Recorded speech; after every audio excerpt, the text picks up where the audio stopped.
Hello,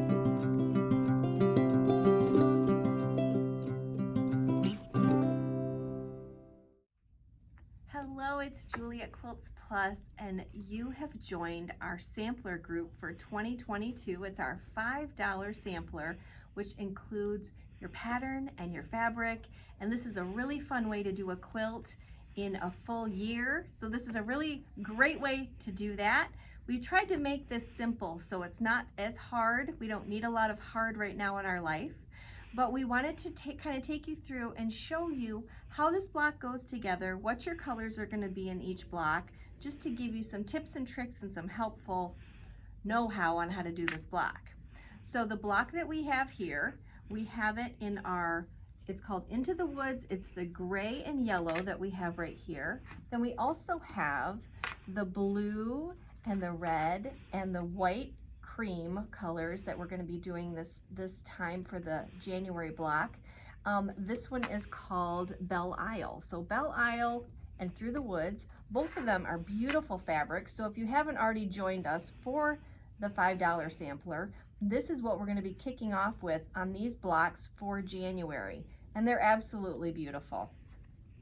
One of the things that I like about this block is it really helps you feature some of those fabrics. So you'll see in your center here, you've got some beautiful feature fabrics there. And it's really a fun way to just highlight some of those. So we're gonna do those in some of our blocks this year for 2022. And then other ones we're gonna have more pieced and they'll be a little bit smaller pieces. So bear with me, it's gonna be a lot of fun. It'll all come together at the end of the year, but for now, you're gonna like it because all these colors in your groups are gonna go together and they're gonna be fun to do. One other thing I like to do every time we do a sampler block is share with you about some shortcut tools. They are just basically tools that make your life easier when you're going through and putting these blocks together. And we have, one thing I always like to recommend is ironing. When you're ironing, I like to use my ironing mat, and it's 100% wool. This is a 14 by 14 size. What it does for you when you're ironing your seams open or ironing them left to right is it really keeps the heat in there because it's wool on one side and then you have the iron on the other, and it just makes them nice and crisp and clean and easy to iron. Then we also have needle choices that we like to use for this project. This is a needle, it's the Schmetz, and this is actually a Microtex needle. It's 70-10, so it's really, really sharp, especially when we're doing smaller blocks or we're doing our piecing. It's nice to have that really sharp needle in your machine. And then below that, you're gonna see the pins, and we have two different choices on pins that we recommend. One is a longer silk pin, the one on the left, and the one on the right is the silk pin that's pretty much the standard size that I use on a regular basis. Both of them are wonderful because they slide through your fabric beautifully when you're doing your piecing, and it's just fun to work with, and occasionally you can sew over those. Now don't tell anybody I said that, but you can. And then also, as we kind of move down, you're gonna see some rulers. These are some rulers that we're gonna be using on a regular basis. There's a 4.5-inch square by Creative Grids. The one next to that may look a little strange, but that is called the Itty Bitty Eights ruler. And up at the top and on the side, you will find that on that Itty Bitty Eights ruler, there is there's some markings here, and it makes it so much easier when you're cutting your 3 3/8 or your 3 7/8. As you can see here, it's marked so clearly to be able to do that. And listen, I love to be able to have something that makes my life easier. So you'll find with our first block that we're cutting, one of those is going to be 3 7/8. So it's nice to have this ruler, and you can always call us and we'll get these tools for you.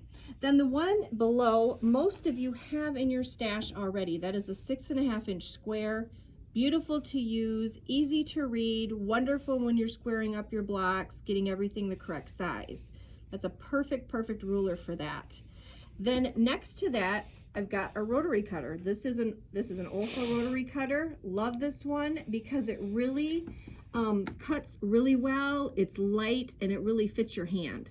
So if you need a nice rotary cutter, this is a nice one. It's $18. We have them in stock. We have other colors. I think we have a navy and a teal. And then below that, you're gonna see a rotating mat that we have. And I love this one. This is the rotating cutting mat. This one's perfect for squaring up your blocks, making sure they're the right size. You don't need a huge mat. You can just use that wherever you go. And then when you use this rotating mat, I'm gonna come over there, you're gonna see here when you rotate, it leaves your fabric undisturbed. So you can cut, and then you can leave it undisturbed, turn that around, and then cut again. So that's really nice when you are when you're cutting your blocks and also trimming things up, especially when you're gonna be working on these today. So as you can see here, we have the Through the Woods, and then we also have the Belle Isle fabrics. These are beautiful. And with these, I'm just gonna kind of go over really quick your fabrics and the letters that are on your pattern. So you're welcome to grab your pattern right now, lay out your fabrics, and then we can kind of go through it together. So for fabric A, that's gonna be your gray here, and then your light blue here on your Belle Isle. And then for B, that's gonna be your leaf print, or it's going to be your blue print here with the red flowers.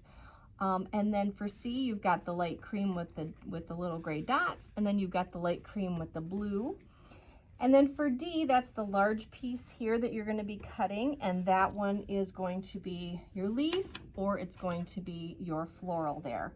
And let's just go over your cutting really quick. So for A, you're going to be cutting 4 3.5-inch squares, and as you can see, you don't have to do anything but just cut those 4 3.5-inch squares. You have plenty of fabric to do that.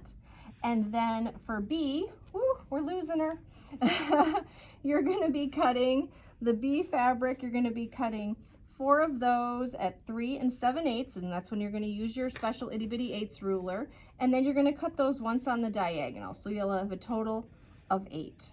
Okay, kind of see that? And then for C fabric, that is going to be your cream here. That one you're going to be cutting 1 7.25-inch square, and then you're going to cross cut that twice. You'll cut it once and then cut it again, and you're going to have those triangles here. Okay, and then for fabric D, that's this one right here in your center. That one is going to be a 6.5-inch square. Okay, so you've got that all laid out, you've got it all ready to go.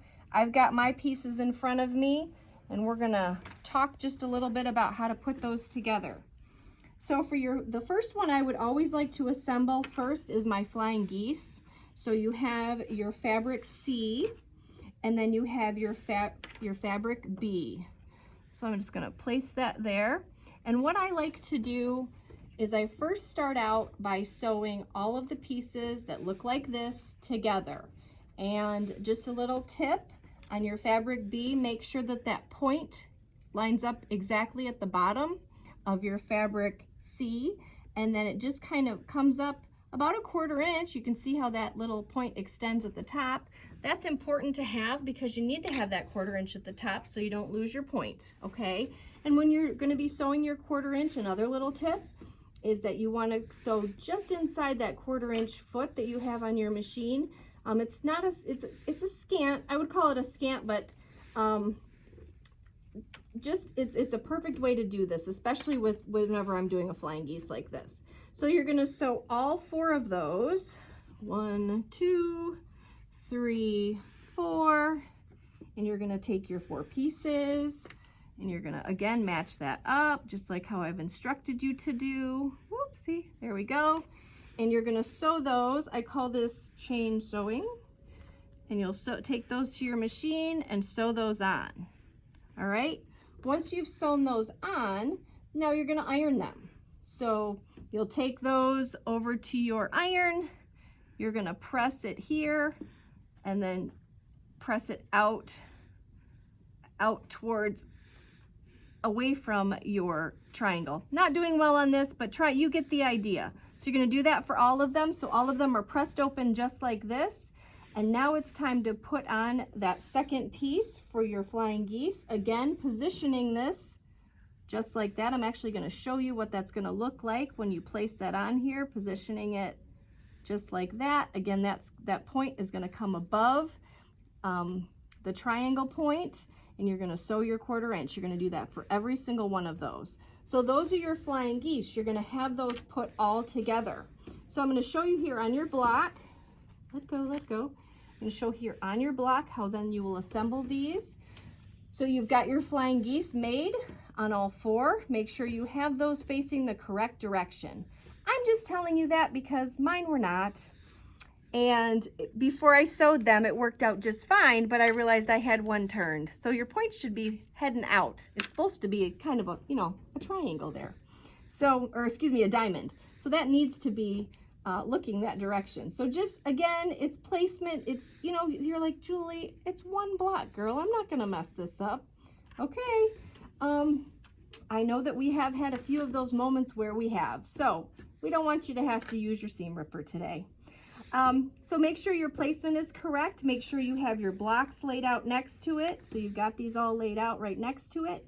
And when you're gonna assemble these by row. So you'll assemble that first row and you're gonna, again, use your 1/4 inch. And then you're gonna do the same thing here using your large block. You're gonna put those on your flying geese using your 1/4 inch. And then the same thing at the bottom as on the top. And when you're ironing, you're gonna iron your seams towards your fabric. So this one will be ironing your seams out towards the A, and then this will be ironing your seams towards the B, so that you'll iron those in, and then these again will go out towards the A. And the reason you do that is so that you can nest your seams as you put this block together. So finally, you will construct and you will put your block together. You're going to be layering this row on top of this row, sewing your 1/4 inch, and then you're going to iron out. And then again here, you're going to do the same thing and iron out. So you have made your block. This will be 12.5 inches, and then it should be 12 inches finished once we do the complete quilt for the end of this year. Can you believe it? Okay, so it's 2022, January 2022. We look forward to seeing you again. Our phone number is 269-383-1790. You can call us anytime with questions, or if you have a little bit of a miscut, we call those, we can always help you with that too. You guys have a great day. We'll see you in February.